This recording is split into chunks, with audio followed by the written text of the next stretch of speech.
because it was abandoned pretty much out in the middle of nowhere on the side of a county road where it would obviously draw attention and be found. So we know now where the car is. We know what direction they went. Right now we're trying to canvass the area for any witnesses, also trying to research, see if any stolen vehicles were reported in that area during that time. So that's what we're following up on. I have copies of the tow-in report for you if you'd like to get a copy of that before you leave. We redacted the complainant's information. But we're sort of back to square one as far as the vehicle description right now. As I said, we're working on trying to see if there are any stolen vehicles in that area. I'm hoping that we'll get a break in that. But we're no longer looking for the Ford Edge.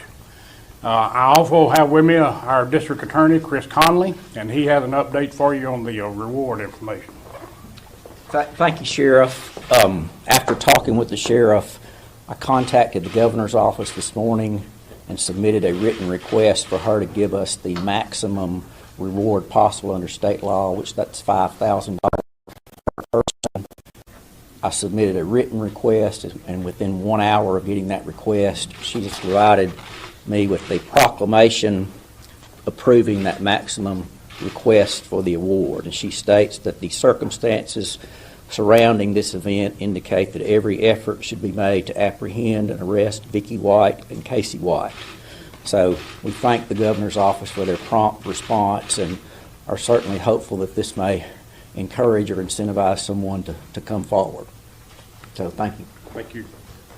Does that extend the total? Does it make it higher? That makes the total reward for Casey White $15,000. The total reward for Vicky White $10,000. So a total of $25,000 in reward money now. Okay, with that, I'll take a few questions. Sheriff, are you upset at all about the fact that it took maybe a couple of days for this other department to tell you guys that the car was sitting there in impound lot? Well, I mean, not really. Obviously, we'd like to know it Friday. They found the car before we even knew they were gone. So, you know, I mean, there's no fault or blame on anyone. You know, the tow driver towed it Friday afternoon. I'm sure that he probably sees some of the coverage that you guys have provided us. Saw the description of the car, and then probably a light went off, said, hey, you know, I think I remember towing that car, and went out in the lot and found it. So. But I guess I'm concerned because is it like you guys sent out a bulletin, so every agency should be getting a bulletin that you guys were looking for this car. So I guess what I'm trying to figure out, where was the ball dropped in terms of looking at the paperwork, where it was missing, and that they had one? You know, I'm not sure I followed that question, but are you saying the deputy that responded to the call? No, I'm just basically saying you guys put out a bulletin to the entire country that you're looking for this car. Yes. And so I guess what I'm saying is, at what point did they look at the bulletin to notice that they had the same car that you were looking for? Well, the car was towed on Friday. That bulletin went out, if I'm not mistaken, Tuesday morning. So, you know, there again, that's about a 4-day delay, and I'm sure at some point in time, a light went off in this guy's head, and he thought, wait a minute, you know. I mean, they tow a lot of cars, you know. Sheriff, was there anything found in the car? What sort of state was the car in? And has there been any credible sightings in that area of Tennessee? No credible sightings I'm aware of. The car was, there was nothing in the car. The car was not inventoried by the record company, and the comment is that it didn't appear to be anything in it. It had been, there had been an attempt to spray paint it, and I have some photos if you want to see it. It's a botched up job, but they did attempt to try to paint it a little bit. What makes you think the car actually broke down, as opposed to them just ditching it, getting Well, another car? Because of where it was found, a rural road, county road, where there's, you know, there may not a lot of traffic, but somebody obviously would see it sitting on the side of the road and call it in, which is what happened. If I were going to abandon a car that I knew was hot, it would be in a crowded parking lot somewhere where it'd blend in and not stand out so much. Have you been able to piece any more of the puzzle pieces together in terms of what Vicky was up to leading up to this? There are reports that she was at the Kohl's buying large men's clothing and also at an adult store. No. You know, I don't know what she was up to. I think at this point it's obviously, you know, a jailhouse romance or something, but That's that's the only explanation I really have. Is there anything on video that you've seen to support that it was a romance? Not that I've seen. Anyone, I saw a hand over here a while ago, I thought. Sure, quick question. Yeah, yes, sir. Now you actually have the car in your possession, in law enforcement's possession. What can you glean from that vehicle, if anything, about how you're trying to track down these people? I don't know, you know, it really doesn't leave us a lot. We just know what direction they were headed. You know, they headed north from here. Now, where they're, after Friday afternoon when they abandoned that car, which direction they headed from there, we don't know. You know, so on that particular issue, we're sort of back to square one. But And one follow-up that I know Mr. Connolly had announced earlier, that $90,000 roughly was taken out of a series of banks by Vicky White the week prior. What can you say about that? yeah, that's my understanding, you know, from a number of banks. And, you know, we knew she had cash. You know, we've been working on trying to find that, you know, find out what she had or whatever. But yes, I mean, they had plenty of cash. Do you think she had more than 90,000 in cash? Not that we know of. Yes, sir. Sure, do you have any information about any connections as far as family members to either Casey or Vicky White in Middle Tennessee or in that northern direction on 65? Not that we know of. That's something we'll be looking into for sure to see if we can find. I don't think so because, you know, we've been sort of looking at that from day one as far as family So connections. you're thinking Yes, they're sir. on foot? Well, they were when they lost their vehicle. Now, you know, there again, did they steal another car? They hitch a ride with somebody or something? You know, we don't know.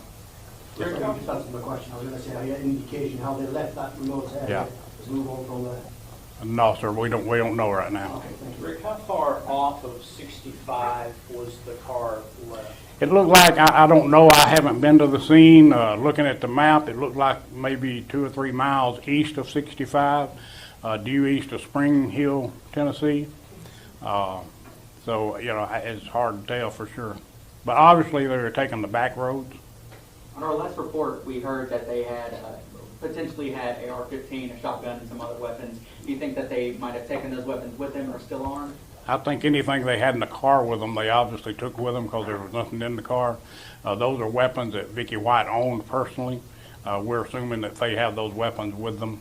We don't know that for a fact, but we're on the side of safety. We're assuming they do have those weapons.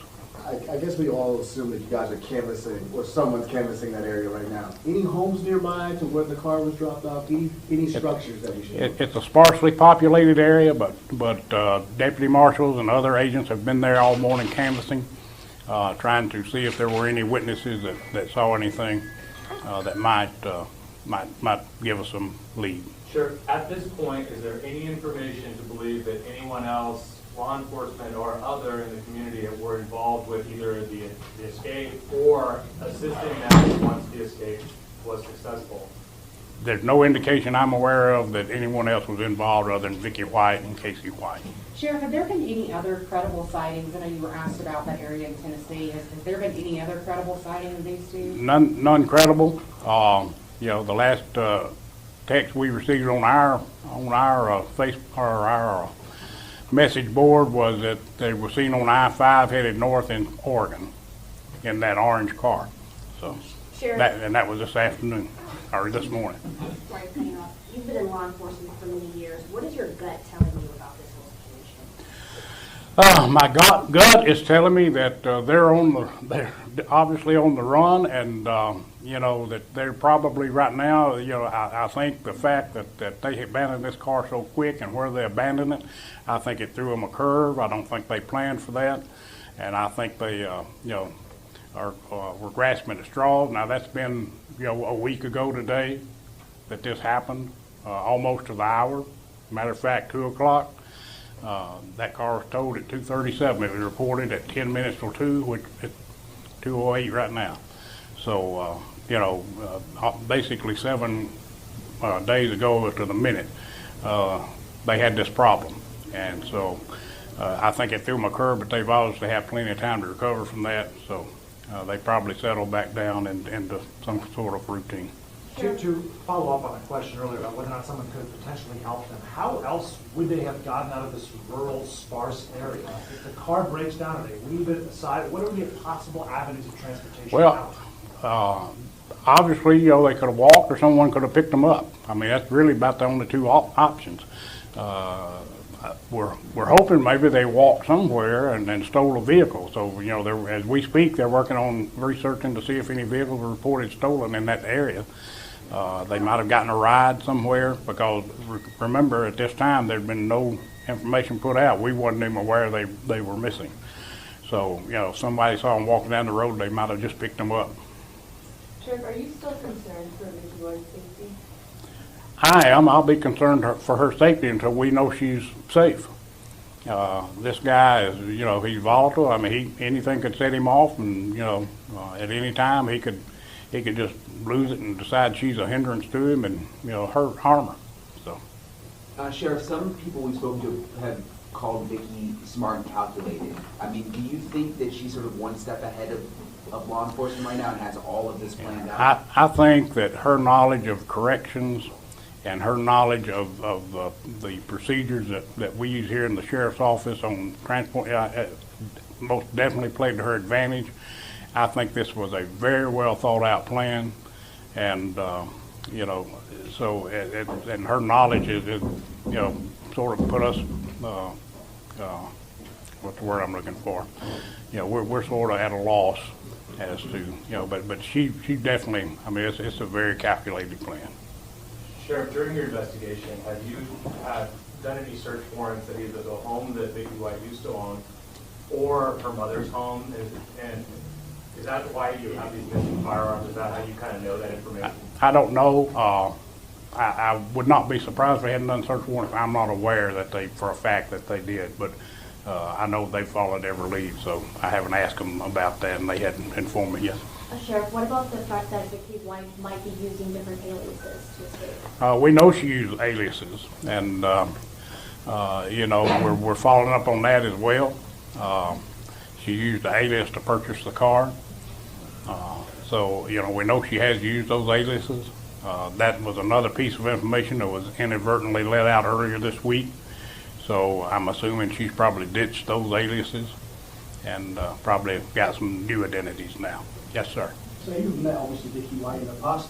What direct message would you say to her? The cameras are here now, you make a direct appeal to her. What would you say, speak directly to Vicki now? She's probably listening to this or she will listen to this. What would you say to her? What would I say to Vicki right now? The same thing I've been saying, you know. I'm sorry? You can speak straight to the cameras there, they're looking, she's watching. Yeah. I would, you know, at this point in time, I would say to Vicki that, you know, the same thing I've been saying. You know we're going to find you. Hopefully we find you safe.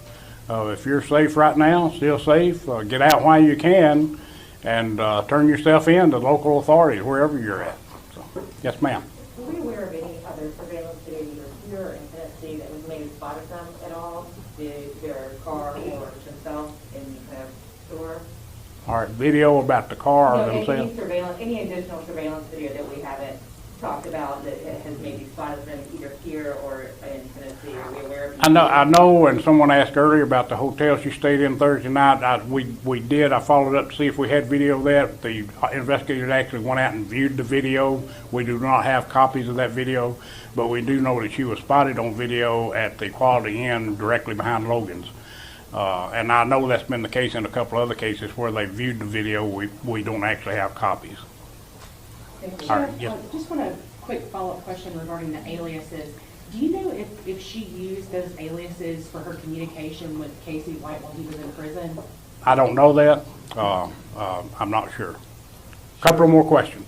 Sheriff, the U.S. Marshals put out a mock-up of Vicki wearing a brown wig. Is there any reason as to why you suspect that she may be disguising herself like that? Well, I mean, I think it's probably logical and reasonable to assume she's probably tried to alter her appearance for obvious reasons. Do we know for a fact she's done that? No. You know, we don't know for a fact. One more question. Sheriff, how would you sort of summarize where the investigation stands right now? You've talked about some sort of new information, some setbacks along the way. How would you categorize where this investigation is right now? It's behind where we'd like for it to be. We wish we had a lot more progress. You know, it's been a week. You know, I wish we'd had them back in custody within hours. But, you know, we just have to work with what we got. We're still depending on leads from the public, tips, so we encourage people, if you see something, regardless how unimportant you might think it is, call, report it, and let us follow up on it. Last question. Sheriff, to follow up kind of what she asked, using her aliases to possibly communicate with KC Wyatt or back to possibly visit in the penitentiaries, which was obviously not reported correctly or stated correctly. Does that go back to like video visitation during COVID and things like that? It does, and phone communication. The thing we've confirmed is phone communication. Yeah, I'm sorry. I read that, The last question. I read that her keys and cuffs and radio have been found. Can you confirm that? The what now? That Vicky White's jail keys and her handcuffs and her radio have been That was all in the car, and we found it at the lot. Okay, thank y'all so much, and thank you again for helping us get the word out. Y'all have been tremendous, so thank you. We'll be in touch. I'm going home. Please do not bother me until 6 o'clock tonight, okay? Yes, sir.